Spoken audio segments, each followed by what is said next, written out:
So I'm Dan. I'm here with Raph, Hey, and we are going into the fourth episode. There are three before this. Be sure to go check those out or read those other three docs. This one we're doing the fourth one, which is using the event hook, which I'm pretty excited about. effect hook. Oh, sorry, effect hook. What did I say? Event hook. Event hook. Is there such a thing? No. Okay. Well, we'll have to make it. We could make one, right? Yeah, sure. All right, cool. So I think the effect hook is the coolest of all the hooks, right? So I'm glad to be here. Let's get started. So, using the effect hook. Hooks are a new addition to React 16.8. They let you use state and other React features without writing a class. The effect hook lets you perform side effects in function components. Here we have some code where we are importing React, we're importing useState as well as useEffect. And our effect just runs. It's not getting assigned to anything. It's doing a side effect, right? And inside the effect, we're just updating the DOM, updating document.title and setting it to some value. And the value comes from state itself, right? It's very straightforward. This is something you'd usually do in component.mount or component.update, and we don't have those anymore because those are class components. So we're doing this in useEffect. So this is functionally the same as we've seen on the other examples. We're just, oh no, this is setting the document title, and then the rest is the same. Okay, yeah. So we use effect to do stuff outside of React. Gotcha. Okay. So it's like use side effect. Gotcha. That's why it's called effect. Okay. So it's for side effects. This snippet is based on the counter example from the previous page, but we added a new feature to it. We set the document title to a custom message, including the number of clicks. Data fetching, setting up a subscription, and manually changing the DOM and React components are all examples of side effects. Whether or not you're used to calling these operations side effects or just effects, you've likely performed them in your components before. They always answer my question right after I try to figure it out myself. Tip: if you're familiar with React class lifestyle methods, you can think of useEffect hook as component.mount, component.update, and component will unmount combined. Interesting. So this is our recurring theme is if you're replacing a class, you have to be able to do all the class things in your function. So this is a huge portion of it with state like we already had. And now we have component did mount, component did update, component will mount, which I'm assuming we'll figure out how exactly those work. That's cool. That's like basically, that's like the vast majority of classes, then, right? That you can just replace just using these two hooks. That's why I think useEffect is the coolest, because it's going to be used quite a bit. It's the biggest one, yeah. Interesting. It's also more complicated than useState by a good margin. Okay. There are two kinds of common side effects in React components: those that don't require a cleanup and those that do. Right? This corresponds with the component will or mount. Let's look at this distinction in more detail. All right, so effects without cleanup. Sometimes we want to run some additional code after React has updated the DOM. Okay, so we re-rendered and we want to update some side data. Got it. Network requests, manual DOM mutations, and logging are some of the common examples of effects that don't require cleanup. It's kind of like a write and forget sort of situation, right? Like console log. Yeah, okay, yeah. Or more sophisticated logging too, right? Where you're like pinging error to the server that you don't care about getting a response back about. We say that because we can run them and immediately forget about them. Let's compare how classes and hooks let us express such side effects. Okay, so this is the classes. This is how we would do it without hooks. In React class components, the render method itself shouldn't cause side effects. It would be too early. We typically want to perform our effects after it is updated, which is why in classes we put side effects into component did mount and component did update. Mount being the first run and update being every subsequent run, right? Coming back to our example, here's the React counter class, the component that updates the document title right after React makes changes to the DOM. Okay, so here we have to do the same thing in both of these, so I'm already seeing that this is like not as elegant as the useEffect looked. And these are these generic lifecycle methods instead of something very concrete like we're doing an effect. Note how we have to duplicate the code. Yep, between the two lifecycle methods. This is because in many cases we want to perform the side effect regardless of whether the component just mounted or if it had been updated. Now we could make this less duplicatey by just pulling this into a function, right? But then I guess it's a one-line function. That would be kind of obnoxious too. Okay. Did I already read this? This is because in many cases we perform the same side effect. Yeah, okay. Conceptually, we want it to happen right after every render, but the class components don't have a method like this that's like after every render. We could extract this into a separate method. Oh, yeah. Man, they say the same thing right after I say it. Okay, cool. At least I know I'm on the right track with this stuff. Now let's see how we can do this with the useEffect hook. Okay, so this is the same code as we had above. Take a closer look at it. All right, what does useEffect do? By using this hook, you tell React that your component needs to do something after render. Okay. React will remember the function you passed in. React will remember? Computers can't remember. Remember. Okay, so it forms some closure over this, and it's like the same way it does with state too, right? It has like a closure, but we're creating the closure. No, we're creating the function. They're holding on a reference to it. Okay, got it. We'll refer to as our effect and call it later when performing DOM updates. In this effect, we set the document title, but we could also perform data fetching, or some call another imperative API. So what if we wanted to do, we'll probably answer this later, but what if we wanted to do just component did update and not run it on the first round? Yeah, that's going to be at the end of this. That's a thing? Yeah. Yep. Cool. All right, I'll wait. Why is useEffect called inside of the component? Placing useEffect inside the component lets us access the count variable because it's just available. Cool. State variable or any pops right from the effect. We don't need a special API to read it. It's already in the function scope. Hooks embrace JavaScript closures to avoid any React-specific APIs. That's really cool. Mm-hmm. I appreciate that they do that. Then I don't have to learn anything new. It's just, okay, it's just regular closures. Mm-hmm. Does useEffect run after every render? Yes, by default it runs both after the first render and after every update. We will later talk about how to customize this. So instead of thinking in terms of mounting or updating, you might find it easier to think that the effect happens after render. So after every render. That's cool.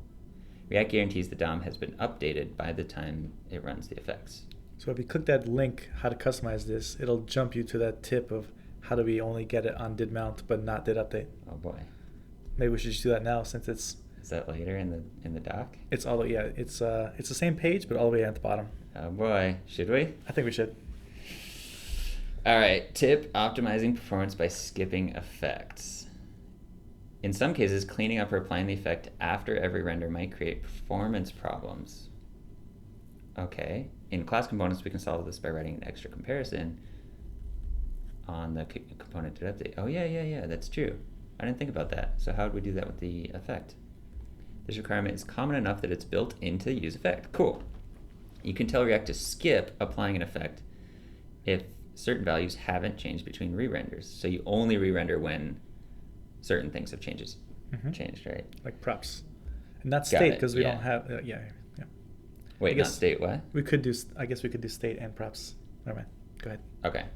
Pass an array as an optional second argument to useEffect. Okay, so here it's going to update when count. How is this different? We're just saying update when count changes. Yeah, so you're passing a second argument. Right. Only rerun the effective count change. But wasn't it only running before when count changed too? Nope. It was re-rendering. This was running previously after every render. Oh, whether or not count changed. Whether or not count changed. Okay. Cool. And so, in that component update example above, you check to see if count changed that way. And this is equivalent. The hooks is the equivalent to that. Okay, so it does I assume, shallow compare on any of the things in this array. I assume too, yeah. We'll see. Okay, cool. In the above example, we pass count as a second argument. What does this mean? If count is 5 and then our component re-renders with count still equal to 5, React will compare 5 from the previous render, 5 from the next render. Because all the items in the array are the same, 5 triple equal 5, React will skip the effect. That's our optimization. Cool. Doesn't reset the title of the same thing it was before. When we render the count updated to 6, React will compare 5 from the previous to 6 in the next, This time React will reapply the effect because 5 is not 6. And if there are multiple items in the array, React will run the effect even if one of them is different. Oh, interesting. So whenever you have multiple things updating, so you probably want to split things out into their own effects as much as makes sense for optimizing running effects, right? I don't know. That sounds like a good idea, though. Yeah, it's kind of vague, but yeah. This also works for effects that have a cleanup phase. Oh, okay. Well, we didn't get to this part yet. Yeah, let's not go further, but let's read the note, the yellow part. Okay. If you use this optimization, make sure the array includes all values from the component scope, such as props and state that change over time, that are used by the effect. Okay, otherwise your code will reference stale values from previous renders. Wait, I'm not understanding this. So let's say count is not used. So let's say your array is empty, but you're using count in your effect. Now count can be stale. Right. So okay. So it's just saying make sure anything that is your effect is expecting to change is in that array. Yeah, and that array is an array of dependencies. Gotcha. Okay. So it's saying double check your dependencies. Yeah. Okay. Cool. If your effect is depending on things and your array of dependencies doesn't include this, something will go wrong. Gotcha. And that's going to be, I wonder if there's like a lint or a warn for that, or is it just going to be a weird, runtime error where you see that it looks like it's not updating? If you have an array and count is not going to be in that array, there is a lint or warning. Oh, cool. And it says exactly that. Like it will be stale. It says like, hey, you didn't include all your dependencies. Exactly. This thing. Yeah. Yeah, I would imagine, there's some way to check that. That's nice. All right, if you want to run an effect and clean it up only once on mount and unmount, you can pass an empty array as a second argument. Oh, interesting. So if you don't pass anything, it always runs on render. If you do pass something and it's empty, that's saying it depends on nothing. It depends on nothing, but it's still going to run on mount and unmount. Interesting. So what if you... And one thing, what's going to run on mount, we haven't talked about it, will be a function that you can return optionally. So the effect will not be run on unmount. The function that you could return would be... That cleanup thing. Okay, we'll get to that. Okay, interesting. So this tells React that your effect doesn't depend on any values from props or state, and it never needs to rerun. This isn't handled as a special case. It follows directly from how dependencies and arrays always works. Dependencies array always works. Okay, the dependency arrays. I must have that in there. Tripped me up. If you pass an empty array, the props and state inside the effect will always have their initial values. Right. While passing the empty array as a second argument is closer to the familiar component did mount, component will unmount. Oh, okay, mental model. Yeah. There are usually better solutions to avoid rerunning effects too often. Also, don't forget that React defers running useEffect until after the browser has painted, so doing extra work is less of a problem.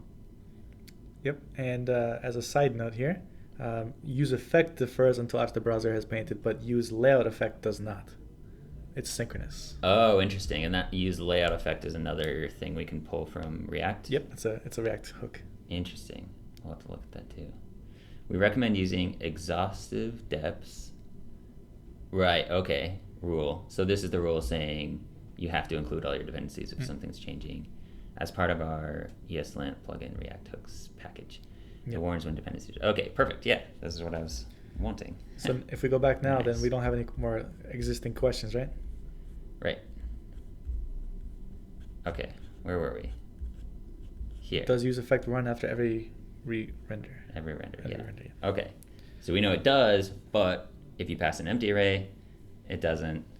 And if you pass in only certain dependencies, then it'll only sometimes run. Cool. Okay, detailed explanation. Did we go into this yet? Not yet. Okay. Now that we know more about effects, these lines should make more sense. Example, we have state, effect, title. Yeah, this makes sense. Setting count. We declare count state variable, and then we tell React that we need to use an effect. We pass a function to useEffect hook. This function is our effect. Inside the effect, we set the document title using the browser API. We can read the latest count, and it's going to be updated because it's happening, it's part of state. When React renders our component, it will remember the effect that we use, and it will run our effect after updating the DOM, and this happens after every render, including the first one. Experienced JavaScript developers might notice that the function passed to useEffect is going to be different on every render. This is intentional. So we're creating a new function. Oh, so this is going to get called, and we're going to create this inline function every single time. This is intentional. In fact, this is what lets us read the count from inside the effect without worrying about it getting stale. Every time we re-render, we schedule a different effect, replacing the previous one. In a way, this makes sense because this makes the effect behave more like part of the render result after each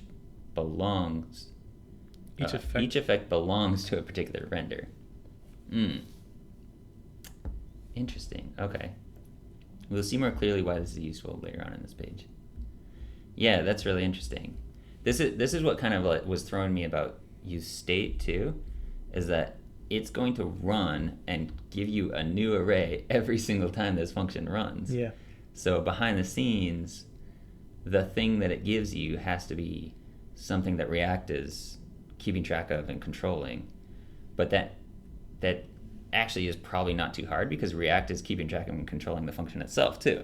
Yeah. So it's like, hey, call this function, here's some metadata that I tacked on in my whatever object, and then with the effect, I'm sure it's also hanging on to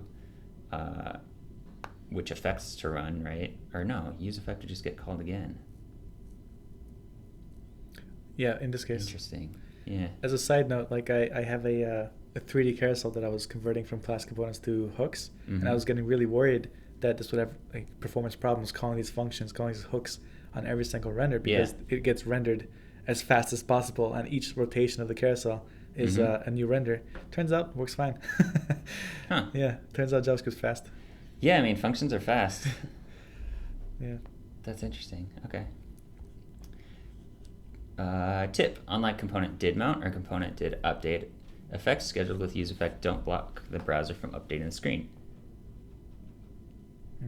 Really? Yeah, because it's after the render, after the browser paints. Gotcha. Use layout effect would block. Yeah. Okay. This makes your app feel more responsive. The majority of effects don't need to happen synchronously.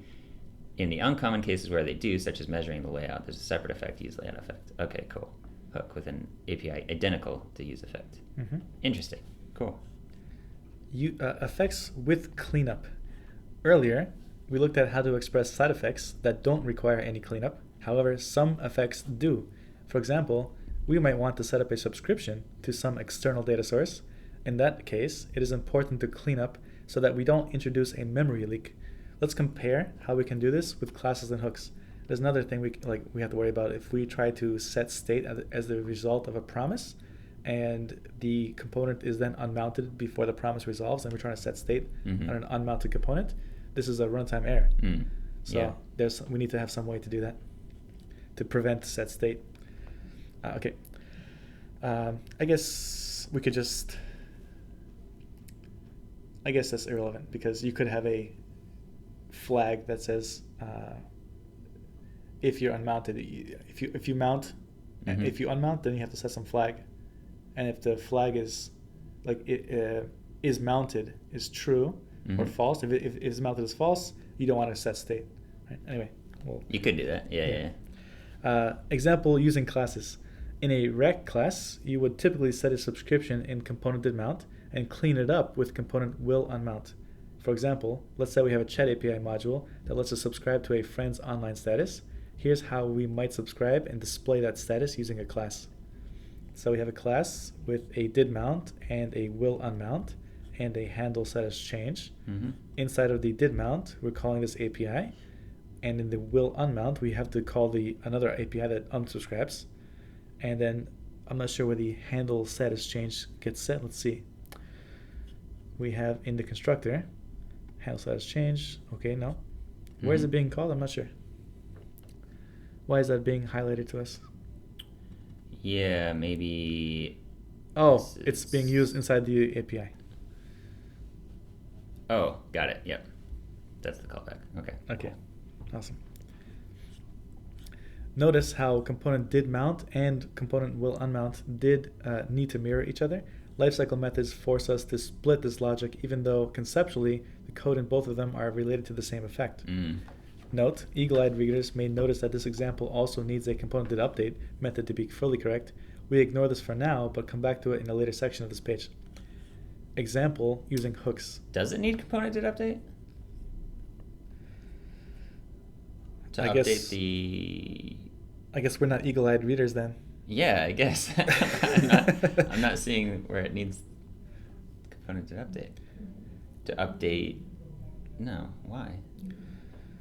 It's not setting any state as a result of that did mount, right? It's just doing Right. something. It's going to subscribe the prop and then...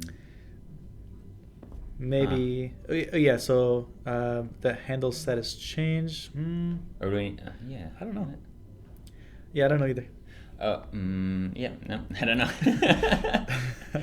Oh, maybe it needs, well, it's subscribing, but it's, maybe when friend ID updates, we need to let the chat API know or something. I don't know. Yeah, because what if because we're getting the friend ID from props, and if the component gets re-rendered with new props, that ID could be totally out of date. And then we'd need to like unsubscribe, resubscribe or something. Yeah, so like we have to in the will mount, we need to check if the props changed, and if they did, we need to unsubscribe and then resubscribe. Yeah. That makes sense. All right, cool. Now we're eagle-eyed. Nice. Example using hooks. Let's see how we would write this component with hooks. You might be thinking that that will need a separate effect to perform this cleanup, but code for adding and removing a subscription is so tightly related that useEffect is designed to keep it together. If your effect returns a function, React will run it when it's time to clean up. Very cool. So here we have a function up top defined called handle status change, and it sets the online status. And as the last part of the effect, we're returning a cleanup function that then handles that we then pass to the API to clean it up. Cool. So this is effective. They named it cleanup. You don't have to name it, I guess, right? You don't have to name it, correct? Yep. That's cool though. Yes, that's very cool. Why is it not a second parameter? It's kind of weird that you're just returning this every time and it's never going to use it until the last render and then it just uses it. I don't know. I feel like this API would be cleaner if you're like, here's the setup code, here's the teardown code. I guess it would be defining it in both cases.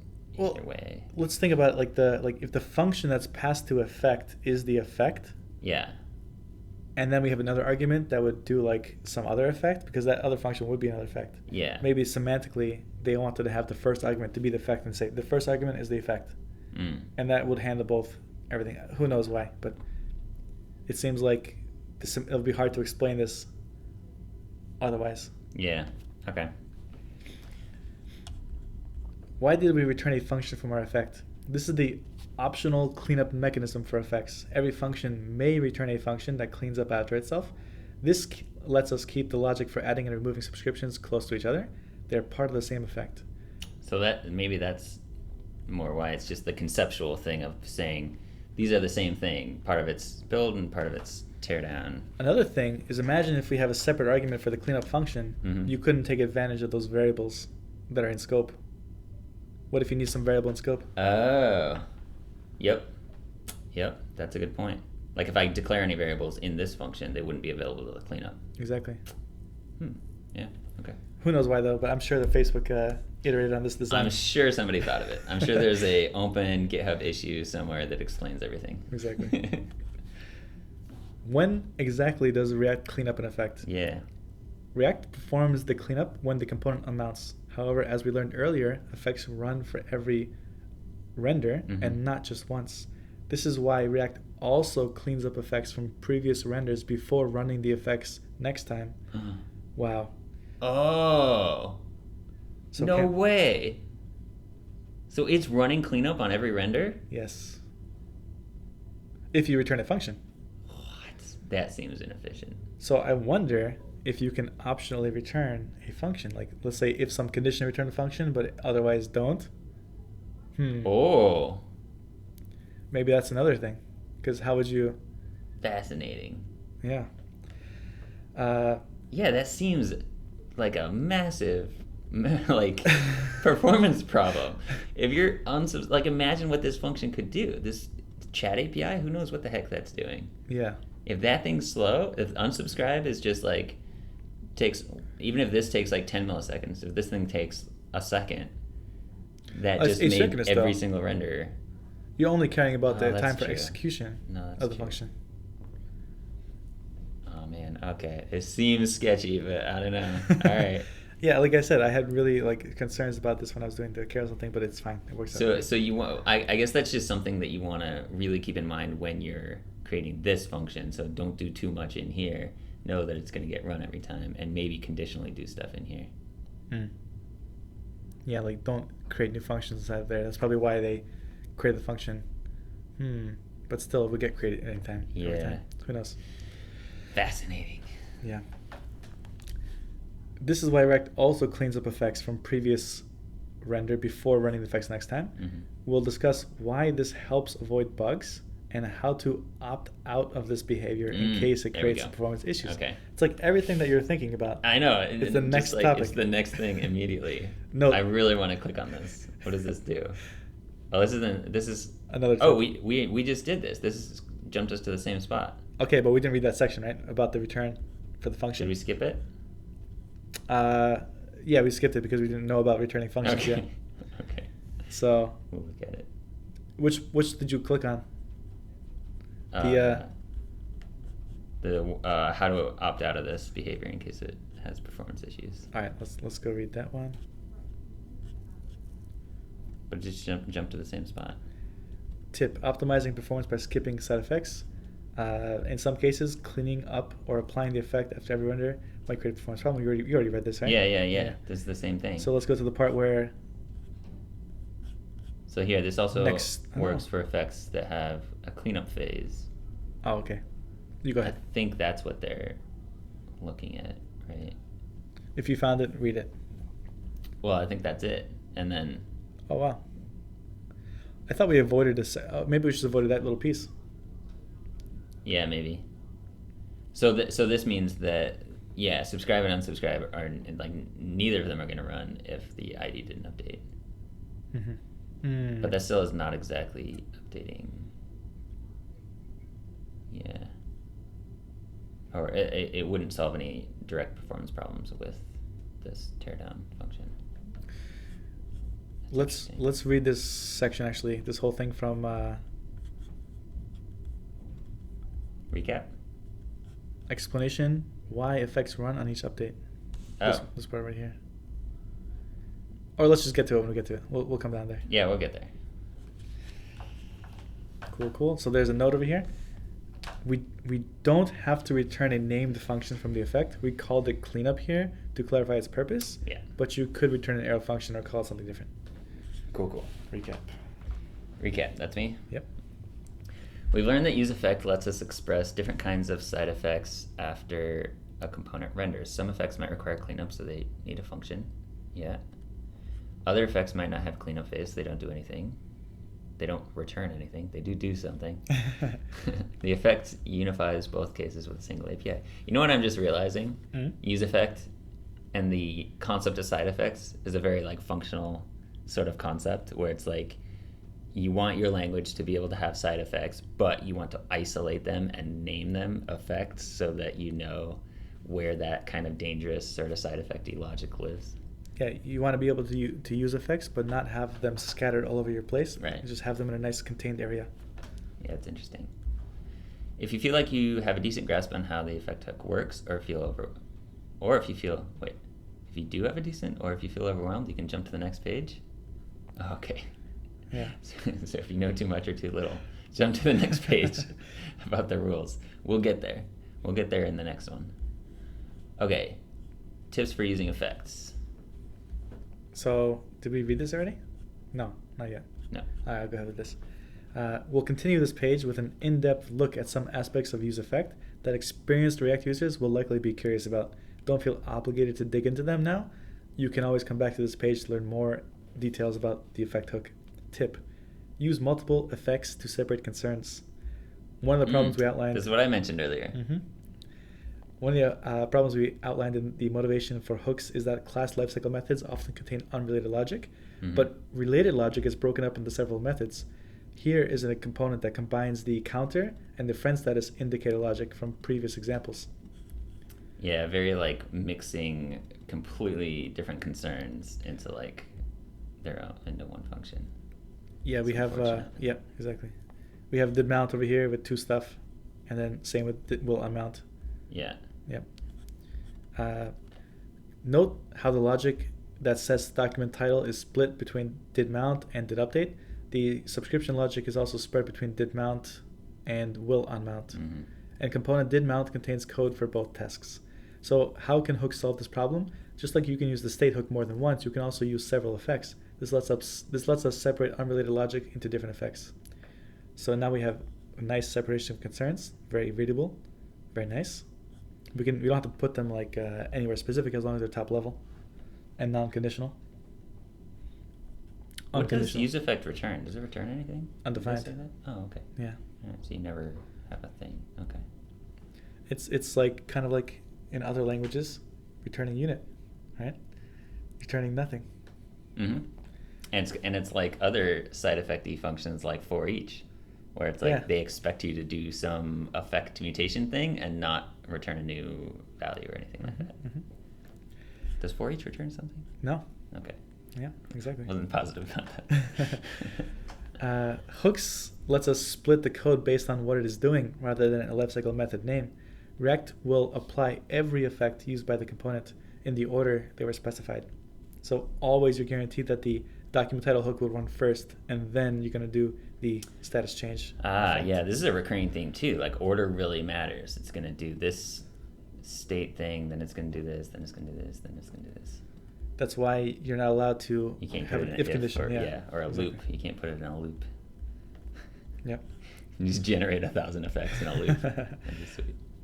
Can you not put it in a loop? I think you can. I don't think you can put any hooks in loops. That's one of their rules. Is it? I think so. I thought their rule was that the same output must be the same order each time, and a loop kind of meets that to me. No, because I think if you even put, if you wrap your use state in a conditional that's like if true, yeah, React is like, no, you can't do that. As a lint warning, but not as a runtime error. Probably true. Yeah. So I think you could do it in a loop. You could do it, and it might technically work. It might technically work. Never do it. But you shouldn't. Yeah, exactly. You should never do that. Explanation: why effects run on each update. If you're used to classes, you might be wondering why the effect cleanup phase happens after every re-render and not just once during unmounting. Let's look at a practical example to see why this design helps us create components with fewer bugs. Yeah, this is probably my biggest open question at the moment. Earlier on this page, we introduced a example friend status component that displays whether the friend is online or not.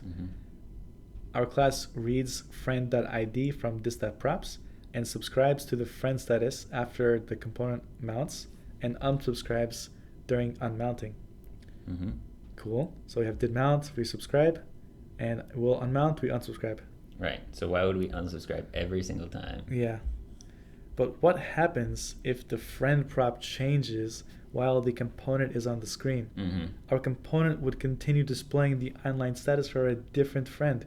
This is a bug. We would also cause a memory leak or crash when unmounting, since unsubscribe would use the wrong friend ID. In a class component, we would need this to add component did update to handle this case. So that's what we talked about earlier. Right. That is what. Yeah. This is exactly what we're saying. Right. If the prop changes, then you have to unsubscribe anyway, but only if the prop changes. Yeah.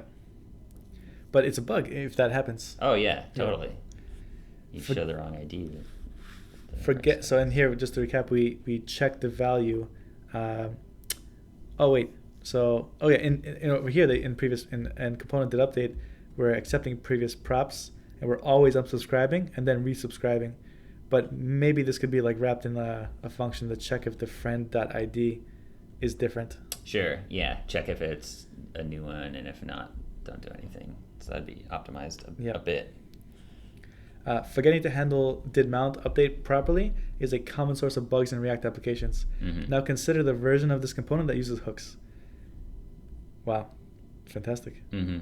And like we saw below in the optimization thing, as soon as we throw this prop into the list, it's only going to unmount and remount when that thing changes. Yeah, which is getting the optimization already for free. Mm-hmm. Cool. That's pretty neat. It doesn't suffer from this bug, but we also didn't make any changes to it. There's no special code for handling updates because useEffect handles them by default. Wow. By default, you're safe. Cool. It cleans up from previous effects before applying the next effects. To illustrate this, here's a sequence of subscribe and unsubscribe calls to this component. Here is a sequence of subscribe and unsubscribe calls that this component could produce over time. So initially we have ID of 100, run the first effect. Now it's 100, and now it's an ID of 200. We clean up and subscribe. Now it's 300, we clean up and subscribe. And then we unmount and we clean up. Cool. This behavior ensures consistency by default and prevents bugs that are common in class components due to missing update logic. Yeah. And then we're back to our tip. Optimizing performance by skipping effects. In some cases, cleaning up or applying the effect after every render might create a performance problem. We read this one already. Oh, we did? Okay. Yeah. Oh, I see. So this is the bit, just to gloss over this one again. So instead of comparing in any of the lifecycle methods, you just throw in the array. And then we have, if you want to only do it when a prop changes, you can throw a prop into the array. That's fine. I assume you can throw state into this too. Yeah, you can throw state into this too, because your state's going to be using that hook. Yeah. Also. And we read the note. Okay. Is there anything left on that? So then next steps is the last thing we have. That's you. Congratulations. This was a long page, but hopefully by the end, most of your questions about effects were answered. I'd have to say they were. You've learned both the state hook and the effect hook, and there's a lot you can do with both of them combined. They cover most of the use cases for classes, and where they don't, you find you might find additional hooks. What is that? For an API, right? Oh. Okay, there's not too many. Not too many. Reducer. That sounds like Redux. Callback. Use callback. That's interesting. Memo. That sounds like a performance thing. Ref sounds like refs. Use memo is the same as in the class API of saying pure component. Oh, really? Okay, so it does like a shallow compare of the props. And then if you pass a second argument, you can do comparison of your own comparison of previous and next props. Oh, okay. Yep. Very cool. Use imperative handle. No idea what that is. Use layout effect. So that's the one that runs, doesn't wait for the render to happen before running the effect. Yeah, use effect is asynchronous and use layout effect is synchronous. And why do you want to do that? Why is it called layout? Is that for like that's if you want to read height of a element or something. You want to access DOM. Got it. And you want to, in the DOM state, will get lost in between this function and when browser paints. Right, okay. And then use debug value. Interesting. No idea what that might be. And use context, which sounds like accessing the context API. Cool. We're also starting to see how hooks can solve problems outlined in motivation, which we read.